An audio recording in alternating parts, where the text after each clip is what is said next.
E aí pessoal, Marcelo Rilfo aqui, e a dica de platina fácil de hoje é o Black Death, a Tragic Dirge.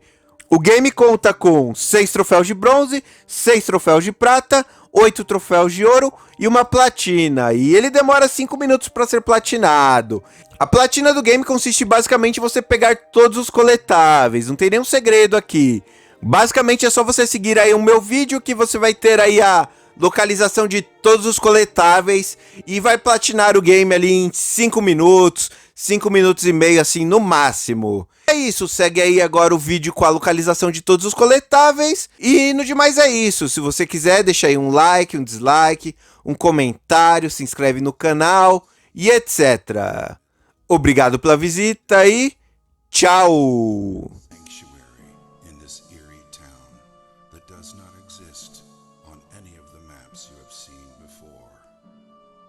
The Black Death is a horrible plague that drives its victims insane and causes extreme paranoia. It has infected most of this town's residents and seeks to claim your sanity too. Do you think you have what it takes to brave the dark and unforgiving plains that surround the cursed town of Clayton?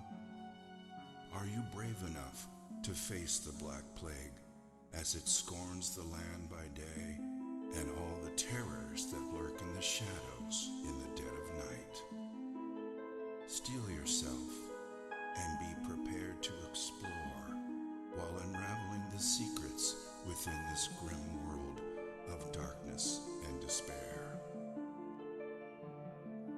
Clayton was not always so horrible. The Clayton of today is but a shadow of its former glory. Like a delicate flower, Clayton used to be a simple, beautiful town with happy people. Years ago, Clayton was a sight to behold, concealed by lush and beautiful gardens, a true paradise. Its people used to live off the land and did not mind being isolated from the rest of the world by the treacherous mountain passes that surrounded it. It was a utopian fantasy that existed within the realm of reality.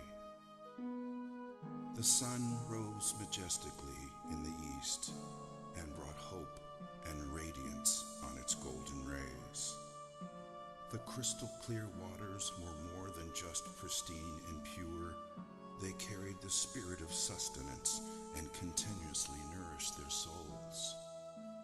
The people of Clayton awoke each day to the joyful sounds of nature, and the rich laughter of their fellowship were the sounds that ushered people to sleep at night. The people of Clayton were simple people that enjoyed each other's company and were content with their simple way of life, abounding in the midst of peace and plenty. Clayton was such a paradise that it was the envy of both the Garden of Eden and the lost gardens of Helligan. But all of that was before the Black Death. When the plague arrived, the utopian nature of this paradise quickly vanished and left behind a dramatic tale of a descent into madness. It wasn't long before Clayton became nothing short of hell on earth, existing only as a tragic dirge, the bliss that once was, all but forgotten.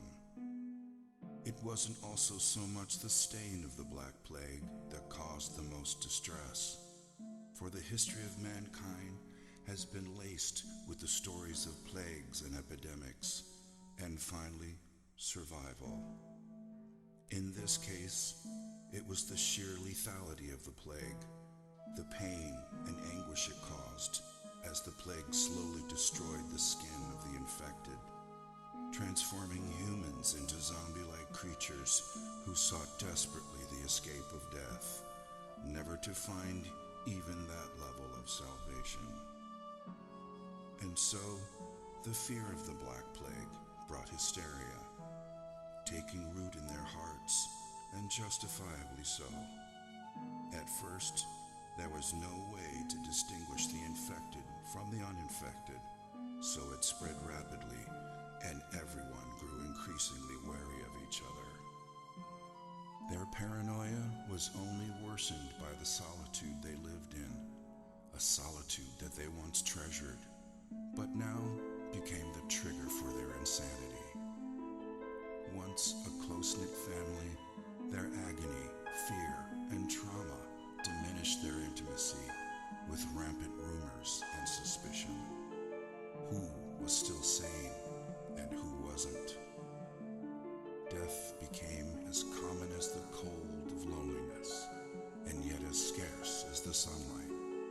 And in the midst of it all, no one could be trusted. Then, with pain-induced insanity, the people turned on each other, and slowly everything descended into anarchy and chaos. The insanity-inducing plague slowly ate away at their society, a tragedy that has now become part and parcel of the town before you. The streets are lonely now, as a dark cloud of gloom and misery hangs permanently above the city, walling it off from sunlight and hope. The streets are treacherous.